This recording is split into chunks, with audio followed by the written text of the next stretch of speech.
Out the window, and he watched Russian soldiers do maneuvers. They were doing maneuvers, were marching and whatever they had to do as part of their practice.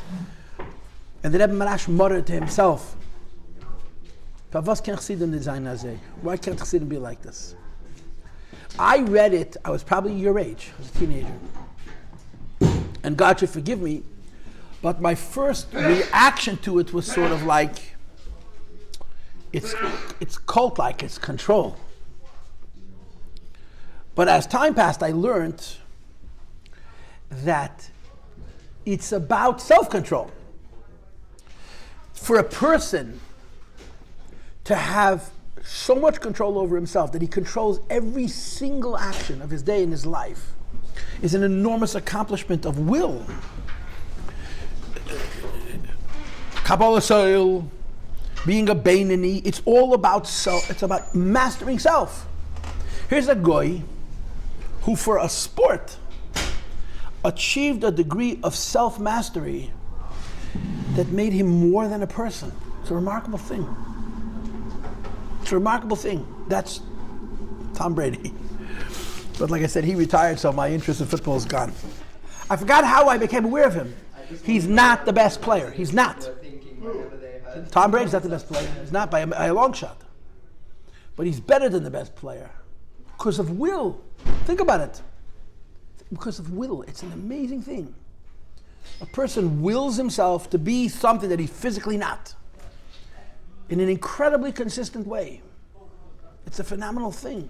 He also has like crazy workouts and diets. It's all part of his will. It's all his will. He didn't mean Chassidim should be yes men, just do whatever I say. That kind of will.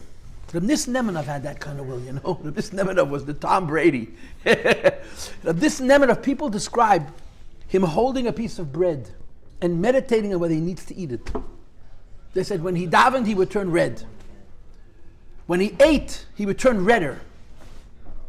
In other words, he was more avoid in his eating lunch than in his davening. Because he was ausgerechnet what he put in his mouth.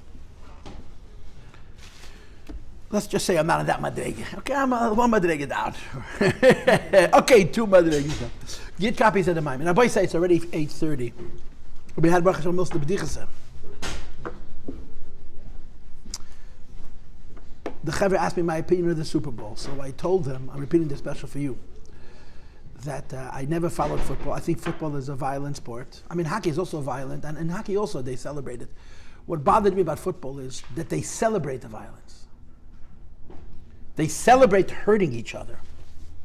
It's a phenomenal thing. You're watching adult men, 6 feet, 6'2", 6'4", hitting the ground at a force that could break a person in half. And they do it over and over again. It's not natural. Little kids are supposed to fall like that, not adult men. But okay, you're not interested in my opinion on football. But Tom Brady got my attention. And now that he's retired, I lost interest. But what's amazing about here is a person who is less skilled in every way than many other people in his position. And he's not better than all of them. He's in a different stratosphere. He's twice as good as everybody else. Because of will. It's a phenomenal thing. Phenomenal. It's amazing. And it's in Klippe. That's the problem. It's in Klippe. It's supposed to be in Kedusha. Where do you have a Yid today, a Chassid, who because of his will is a super person in his Avodas Hashem? If it exists in Klippe, it has to exist in Kedusha. The guy downstairs. Pretty interesting guy. I would like to believe you. Believe me, I want to believe you. I know it isn't me, and I'm not proud of it. That's my word. No, you know what that's about. No, I don't. The lady. He's a bacher, he's an hola. He's like in Hanala, just not that chill. He has like a hunchback, he had a stroke with last year now. What's his name? He's in Zal or Mesifte? Zal. Had a stroke. Rebbe Sol didn't have a stroke. Oh, Rebbe Solobkovsky, yeah. In certain ways, he's that way, yeah. But this will, in everything, it's amazing. Twice as good as the best players. You know what that means? Twice as good as the best players. Okay, good. Baruch Hashem. So we were saying basically before. Did you say Bechza Shachar yet? I'm in process. So you're not allowed to talk Divrei Torah basically now. And since, of course, you're going to say Divrei Torah, maybe you should say Bechza Shachar for. Ich verstehe that the Lavush is Tom Brady, but everything we say at this table is Torah. Let's go. Okay, page Shin and Ches, please. Shanach, come on, let's go. I'm trying to figure out when this mime is going to finish. I should be sued for reversing time. There's a rule of time. It goes only in one direction. Space, you can go forward and backwards. Almost done. At this rate, a month and a half. We're holding Ube Krishma, page Shin and Ches, 6 lines from the top of the page, Ube Krishma. We learned so intermittently, with so many interruptions. We had the vacation, and then we had the Siddur, and then we had the I don't know what else. Ube Krishma hu asaga b'shedish hanefesh alakis. Now, boy, say, let's go. This is a ladder. It's a ladder. We're climbing a ladder. Basically, and of course everybody knows that basically is a big bad word, only I'm allowed to use it. Has 4 steps. The ladder has 4 rungs. The first rung is submission. It's the statement in 101 different ways. There is a God. That's what Haidah means. Is a statement. There is a God.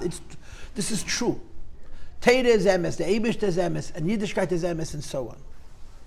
That's the first rung. The second rung is telling stories. You're telling stories about HaKadosh Baruch Hu, and that the stories you're telling about HaKadosh Baruch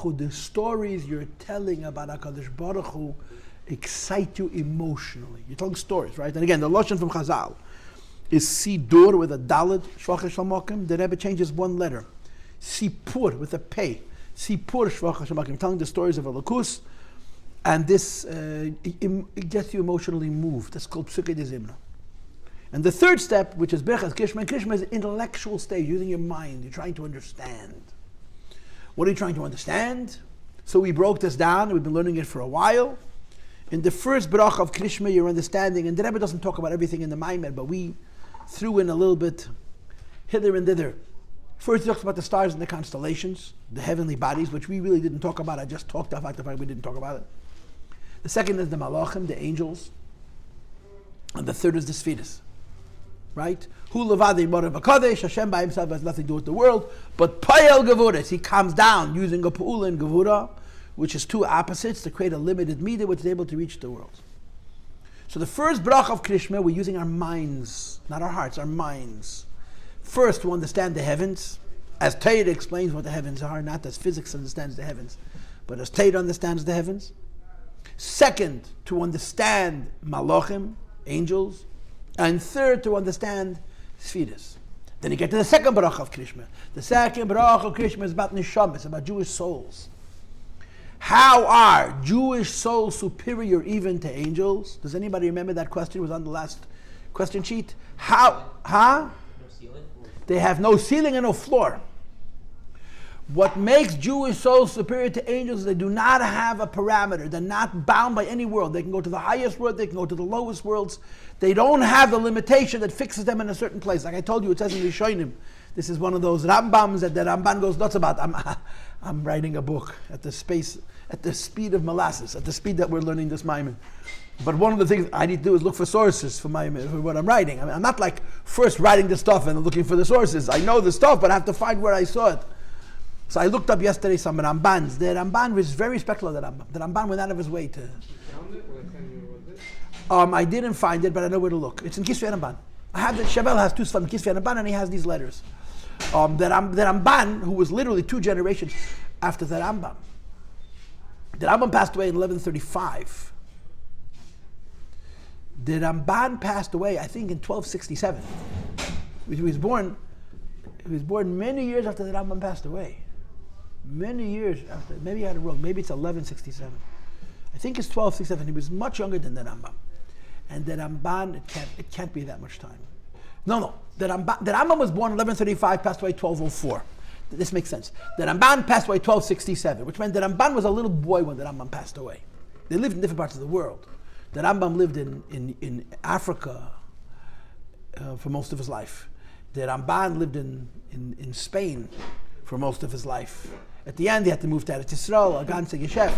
But the Ramban lived in a time where there was a huge effort to, Rahman al-Islam, excommunicate the Rambam by Gedali Rishonim. And the Ramban fought like a lion for the honor of the Rambam, but at the same time, he doesn't agree with everything the Rambam says. And on certain issues, the Ramban gets very nervous, particularly so. One of the books you sent me has all the best quotes of the Ramban, the text of the Rambam on one page, about Karbonis and about Malachim. That the Ramban says that a Malach cannot come with the physical body, and therefore, Avraham Avinu was not visited by 3 angels. And therefore, all the stories of the Malachim never happened. The story with Bilam and his donkey never happened. It was all visions, marois. Because a Malach cannot come into a gufa, and the Ramban gets really upset about this Rambam. Okay, so the Rambam at least holds, Malachim, angels have a parameter. They have a ceiling and a floor. They can't go higher than a certain level, and they can go lower than this level. Both of those things are limitations. What makes Neshamos Yisrael unique is that they have neither a ceiling nor a floor. A neshama can go very high, and a neshama can also come down into a guf. That in that way, which is a very significant and real way, they're superior to the malachim, and that's the second Barach of Kiddush. So let's say, and this is just our form, that in the first two Barachos of Shema, we discussed 4 things from lowest to highest. Number 1, the heavens, the physical heavens. But again, we're starting by the physical heavens, the way they're understood in Torah, and not the way it's understood in modern science. And you have to understand that the physical heavens are explained to be not changing. Now I know that this is very controversial, but Api Torah, Lahavdil Ados, the Greeks believe the same thing. The heavens are always the same. They don't change at all. They don't change. Now there's so much scientific proof and evidence that the heavens are constantly changing. So Takasha, and the Kasha has a teretz, but now's not the time to go into this. But the first discussion is about the physical heavens, which are, compared to the physical earth, a unique kind of a creation. Then he spoke about the angels, then he spoke about the Sefiros, and then he spoke about Neshamos. And after you get to the first Barach of the Krias Shema, you get to Shema Yisrael, Adonai Eloheinu, Adonai Echad, God, Bog, the Eibishter. So it's a gradual climb within the realm of ideas. The heavens, the angels, the Sefiros, the Neshamos, God. And you do it gradually. You don't start your davening by talking about Hashem. You start your davening by saying Meidani. You start your davening by telling stories about the Eibishter. You start your davening about intellectualizing about the heavens and about the Malachim and about the Sefiros and about the Neshamos, and you get to the analysis of Hashem. This is what Hasidus, this is really, it's Kabbalah. This is classic Kabbalah, and of course Hasidus adopts this. This is a Maimer from the Rebbe, based on a Maimer from the Rebbe Rashab and from all the Rebbeim before till the Alter Rebbe, which is classic Kisvei Arizal that explains how davening is a ladder. Asiya, Yetzira, Bria. We're holding by Bria now. Krias Shma is the highest level available by Bria, the Chabad of Bria. And Shmanefse is going to be Atzilus, as you'll see later on. So now I got 2 possibilities. Possibility number 1 is to read inside. The Rebbe dedicates to Kishma a grand total of 5 lines. Either I can read it inside first, or I can talk about it first. So I'm going to do both. I'm going to read it inside, then I'm going to talk about it, I'm going to read it again. Okay, so I'm begging you, and the word begging means I'm asking you that out of the kindness of your heart and of the desperateness of my soul for some attentiveness, that you open up a book and you look inside. On page Shin Nun Ches. Okay? It's 6 lines down. Ube Krias Shema, Reb Yitzchak. Reb Yitzchak Meir, Reb Shimon Eliyahu. I don't know both of your names. One of them is Yehuda. What's the other one? Yehuda Aaron or Aaron Yehuda? You named after 2 people. One person. Well, technically 2, I guess. One of my great grandfathers was Aaron Yehuda, and I was JJ. But my mother's father is Yitzchak Yaakov. So they couldn't give you Yankiv Yehuda. Okay, it's a good name, Aaron Yehuda. Aaron Yehuda. Aaron is Oisies Nire, that we get to see. Like Re'iyah, Nire, Nun Reish Aleph Hey is Aaron. Yehuda means Haidah and Kabbalah Seil. So there's a person who sees God and submits. Most people who see God, they get comfortable with Him. we're in first name basis. Yeah. Adan Yehuda means I see and I submit. In other words, I'm close, but I know that my relationship is not equal. So that's an interpretation of your name. Okay, so let's go. So we're going to read it inside. Page Shin Nun Ches. 6 lines on the top of the page. Good morning, good morning, good morning. Krias Shema. Bitte. Bifnim. Krias Shema hi hasaga b'sheresh. I'll translate the words literally. Hasaga, the reach. I pay you for that. Ubekishma hi hasaga. It's the reach b'sheresh of shalakis and the root of the divine soul. In other words, kishma seichel. It's intellect. It's intellect. But I'm not using my mind to study God by studying His creations. I'm using my mind to study God by studying God. Right? If you want to know something about Hashem, what do you want to do? What do you want to do?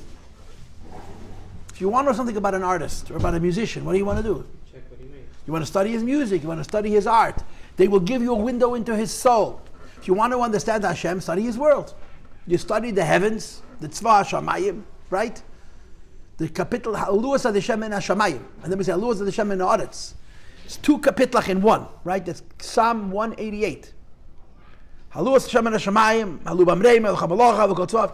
You ever notice that when we say Kiddush Levana, which I did not yet do, you say a half a kapitel. Right? V'yamidim la'ad la'elim chagnos v'yav, you stop. Haluas Hashem en Haaretz you don't say. Why not? Because that kapitel Tilim is explaining to you how different the heavens is from the earth. How were the heavens? The heavens never change. That's how it is up Torah.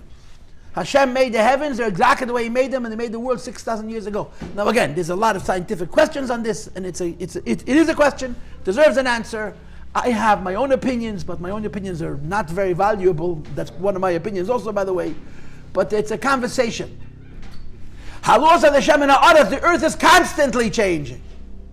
So you have a kapitel till David HaMelech wrote, 1 Perek Kuf Mem Ches.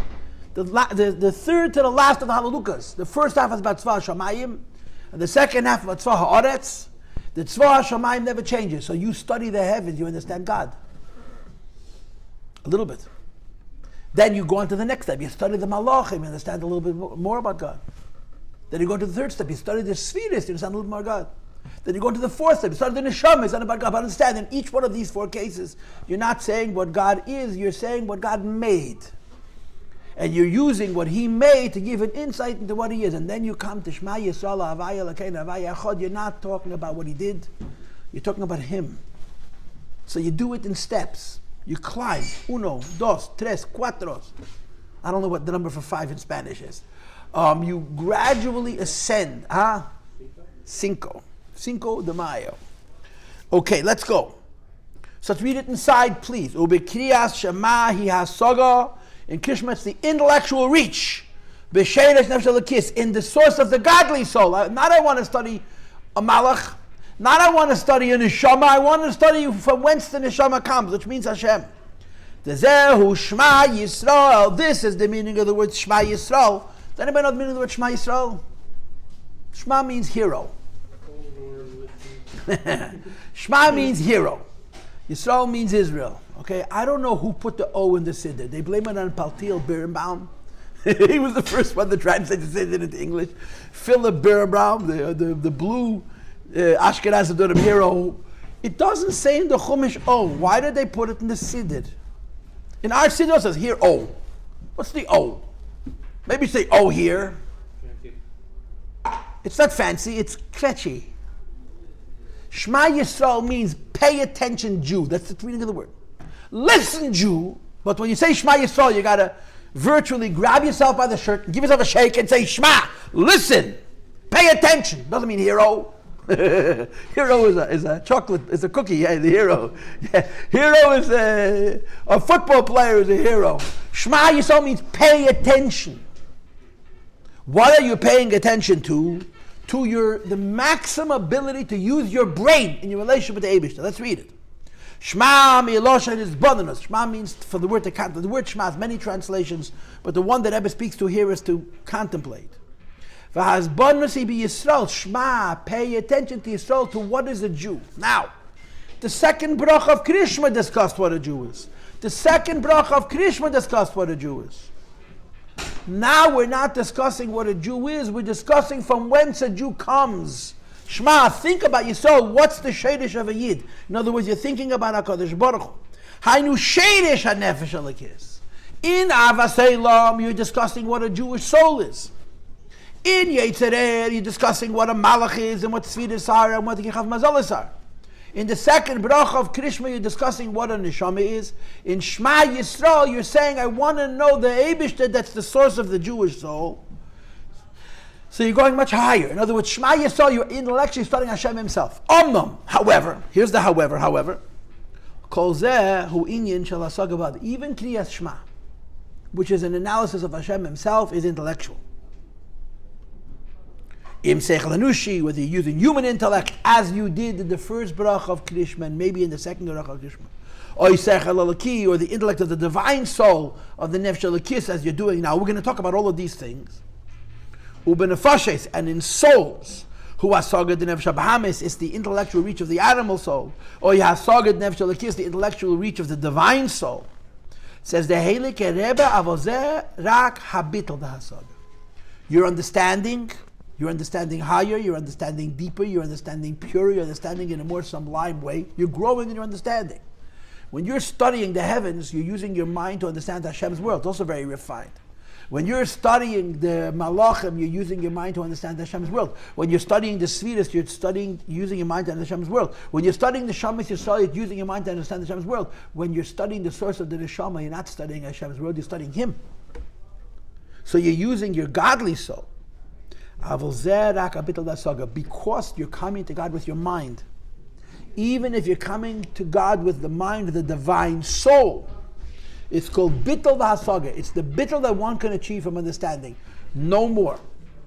And the Rebbe says, Shehu Bitul Hayesh, which is the Bitul of one's ego. Okay, B'chol zehu, I'm just reading one more line for fun. B'chol zehu ba'ashliv is the sulam. These are the various rungs of the ladder. Koidem shamagia. What does the word magia mean? Magia, reach. How did I tell you that hasaga means reach? Because magia means reach. It means to touch also. In the Kutatayim Pashashmini, magia means unreal. The Alter Rebbe says to touch, but it means to reach. Koidem shamagia, before you reach the bechinas reishe magia hashamayim, the head of the ladder, which is Shemini Esrei. And Shemini Esrei is not longer Bitul Hayesh. Okay, Rabbi, say how many lines was that? 1, 2, 3, 4, 5, 6. 6 lines of Barach. The Rebbe is talking about Krishma. And Krishma is the highest thing that you do intellectually. The highest thing you do intellectually is Krishma. Because you're not studying Hashem by studying what He did, you're studying what Hashem is by Himself.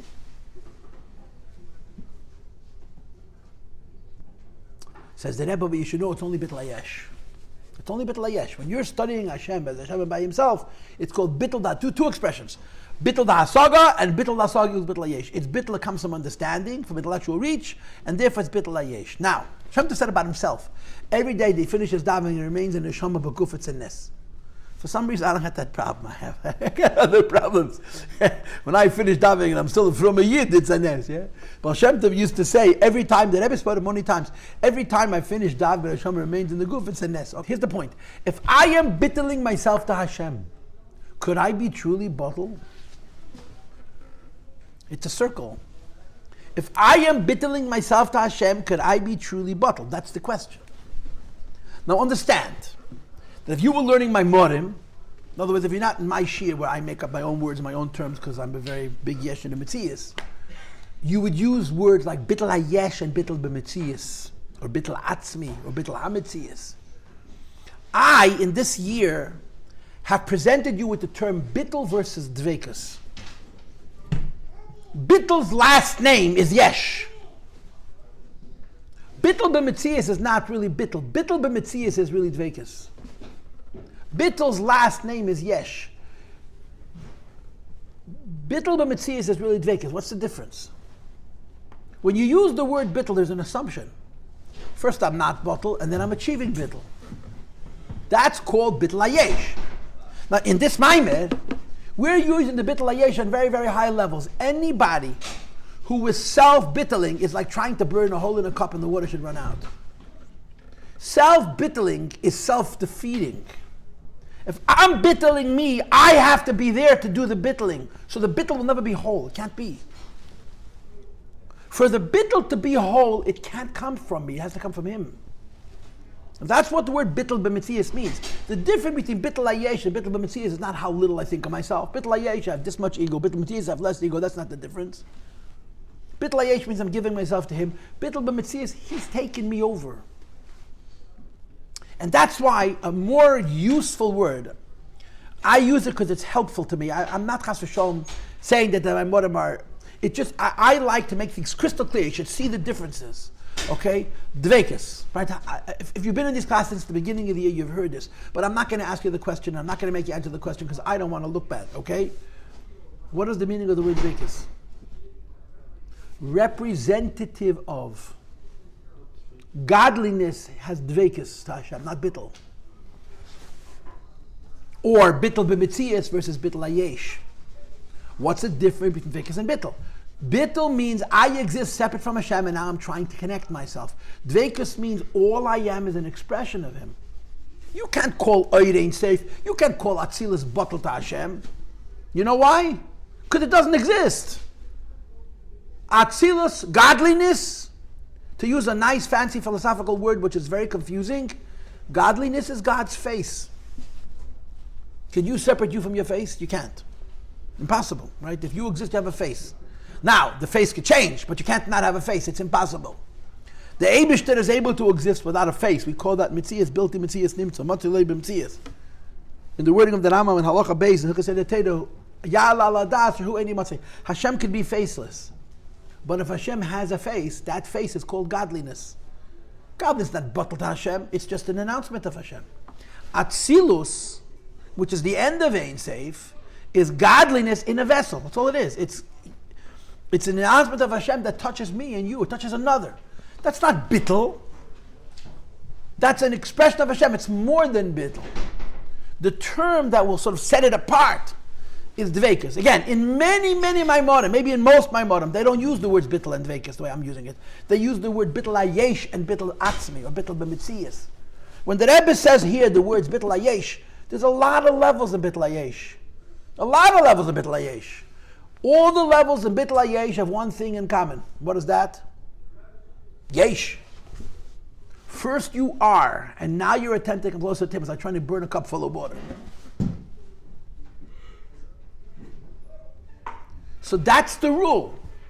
If someone is truly connected to Hashem, they're more than bittul. They're dveikus.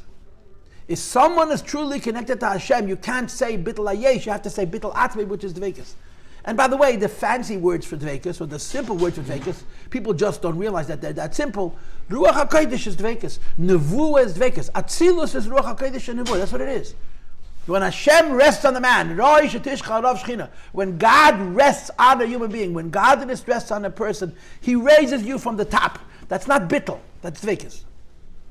But when you give yourself to Him, you can give yourself to Him in asiyah through hidah, you can give yourself to Him in yitzida through emotion, you can give yourself to Him in bria through your intellect, you can even give yourself to Him in bria through the intellect of Shma Yisrael Adonai Eloheinu Adonai Echad, where you're studying Him. Says the Rebbe, it's bittul hayesh. Why? Because it's bittul v'hasaga. I understand. Okay, we're not focusing on the word I. We're all very humble because we're Chabad Chasidim. Chabad Chasidim have lots and lots of bittul, right? We all know. You know the old joke, they say that there's three groups of Chasidim that excel in Amida, right? The Breslov excel in Simcha, they're all a bunch of depressed souls. The Gered excel in Emes, they're a bunch of Shakradim. Chabad excels in bittul, they're a bunch of Yeshin. Okay, what can I tell you? It's a person. It's not funny. It's serious. It's life. But okay, in America we have too much bittul. We're tzebrachim. We're clean but we did everything into bittul. Rabbi Zirkin once said to me, you know, the misnagdim have musa, the chassidim have such useless things as fabring where they talk about bittul hayesh. I said, Rabbi Zirkin, we used to talk about bittul hayesh. Now we talk about the binyan hayesh. And he stopped, and he thought, and he walked on. You heard what I said. We don't do a bittul hayesh. We used to do a bittul hayesh. Yeah. But it's just what I'm saying. When you're saying Shema, you're using your mind to study God, not to study godliness. Not to study something that God created to help you come closer to Him. You're studying God directly. But it's hasaga. Your understanding. And if your understanding, it's Bittul Hayesh. Again, there's a lot of levels of Bittul Hayesh. The concept of Bittul Hayesh is if you start out separate from him, and it's like burning a cup to get the water to leak out. If you start out separate from him in order to come closer to him, there's always you. So you're never one. Whereas their oneness when he bittles you from the top down. This is called Dvekis, this is called Ruach HaKodesh, this is called Nevuah, etc., etc. From the top down, that's Bittul Atzmi. You become an expression of him, you become representative of him, not through your efforts, but because he took you over. And that's going to be Shmanes, as you're going to see later. So Krias Shema is a very high level of understanding. But it's a high level of understanding which is still understanding. And because it's a high level of understanding which is still understanding, the Rebbe puts it under the broad label of Bittul Hayesh. There's different Bittul Hayeshes. Asiyah is Bittul Hayesh, Yitzid is Bittul Hayesh, Bria is Bittul Hayesh. We're talking about the highest level of Bria. Krias Shema is the highest level of Bria. It's Chabad of Bria. Says the Rebbe, Yishno, it's also Bittul Hayesh. What kind of Yesh are you in El Mabriya B'chlal? What kind of Yesh are you if you're holding in the Mimesh Veseichem Avil Lechem Knufa Chochmo Bina Bria? It's a very edel Bittul, and the answer is it's called Bittul Dahasogah. You're trying to understand. If you're trying to understand, you are. If you are, the Bittul is only a Bittul Hayesh. That's Krishma. Now, I have so many things to say, and I don't know in what order to say them. So I'm going to start with this. What do we know about God? What do we know about God? He exists. Okay, both true answers. Anybody else? What do we know about God? He's the only one. How do you know that? It's it says in the Siddur. Very good. I love that. It's the correct answer. It's just not it's not a collegiate answer. It's not an intellectual answer. What do you know about God? You know that you don't know. Okay, so we got 3 correct answers. None of them are particularly helpful. What do you know about God? The correct answer to that question is you only know about God what God lets us see. Correct? You only know about the Eibishter what the Eibishter lets us see. So therefore you have a problem. How can you study Hashem directly? In the first Barach of Krishma, you're studying the heavens, you're studying the angels, studying the Sefiros. In the second Brach, you're studying the Neshamos. All those 4 things are not what God is, what God did. You have evidence of God because of His creation. The creation tells you stuff about Him. Okay? But what is He? How can you know what He is that He hasn't shown you? And that's what Shema is. Shema Yisrael means, in the words of the Maimed, I'm studying not a Yid. I studied a Yid in Avasalem. I'm studying the Shayrish of a Yid, from whence a Yid comes. And the whole idea of Shema Yisrael is that I'm not studying what the Eibishter made in this world. I'm studying what the Eibishter is by Himself. How can you possibly know what the Eibishter is if He hasn't shown it to us? It's a very legitimate question. Everything you said is true, right? I know that God is a creator, right? There's philosophical reasons that there's only one God. It's not just because it doesn't say that. How can you study God on the level that's not connected to the things that He did? And the only answer to the question, the only answer to the question is that from the things that He did, you could know certain other things.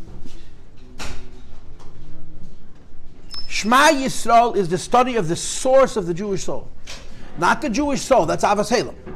The study of the source of the Jewish soul. You know, you're trying to understand what Hashem is.